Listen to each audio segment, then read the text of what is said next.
तो हम केवल एक उदाहरण के माध्यम से, हमारी तरफ देखिएगा, हम एक उदाहरण के माध्यम से समझने का प्रयास करेंगे कैसे।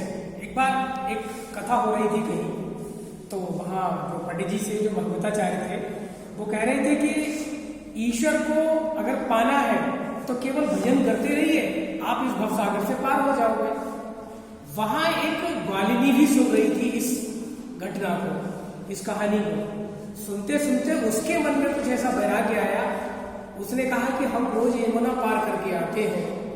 एक दिन यमुना पार करने के लिए वो आई तो किनारे पर नाव नहीं थी। उसे याद आया कि पंडित जी ने ये कहा था कि ईश्वर का नाम लेकर के हम भवसागर को पार कर जाते हैं।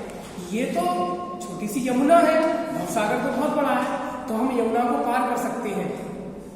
भरे प्रवाह में, ढेर सारा पानी था यमुना में, भरे प्रवाह में वो कृष्ण कृष्ण को रटते हुए उसमें उतर गई और थोड़ी देर बाद लहरों के थपेड़े खाते हुए वो किनारे पर आकर के उसने पार कर लिया।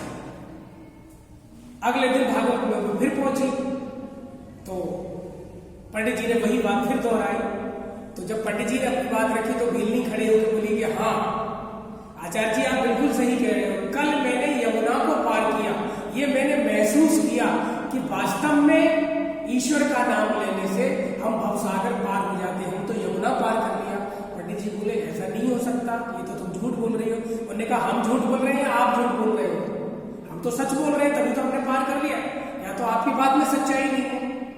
तो यहाँ पंडित जी का ज्ञान, इसमें क्या बताया गया, ये बताया कि केवल ज्ञान को प्राप्त कर लेना और फिलॉसफी में दर्शन और फिलॉसफी में यही फर्क है कि ज्ञान को प्राप्त करके हम मानसिक संतुष्टि को प्राप्त कर ले कि हमने ज्ञान प्राप्त कर लिया, तो ये तो हो गया फिलॉसफी। लेकिन दर्शन, वो जो ग्वालिनी थी, उसने उस ज्ञान को प्राप्त किया, अपने हृदय में धारण कर लिया और उसने उसकी फल की प्राप्ति की उसके माध्यम से, अर्थात जीवन के सर्वोच्च लक्ष्यों की प्राप्ति दर्शन है। तो दर्शन के माध्यम से हम ज्ञान की प्राप्ति करने के साथ साथ हम जो हमारा दर्शन है, जैसे योग है या सांख्य है, उसके माध्यम से, योग व्यवहारिक है ना, तो योग के माध्यम से पतंजलि में तो ये भी कहा गया है कि योग के माध्यम से हम मृत्यु पर भी विजय पा सकते हैं। तो ये इतना आसान नहीं है।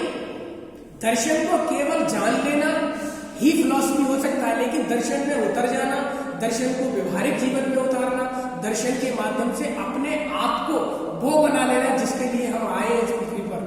अब तो टीचर बनने वाले हैं, अध्यापक बनने वाले हैं, तो एक अध्यापक का कार्य है कि उसके अंदर ज्ञान का तो अपूर्व भंडार हो, उसके साथ साथ उसमें उन गुणों की भी जागृति हो जो गुणों के माध्यम से वो अपने बच्चों को देना चाहता है।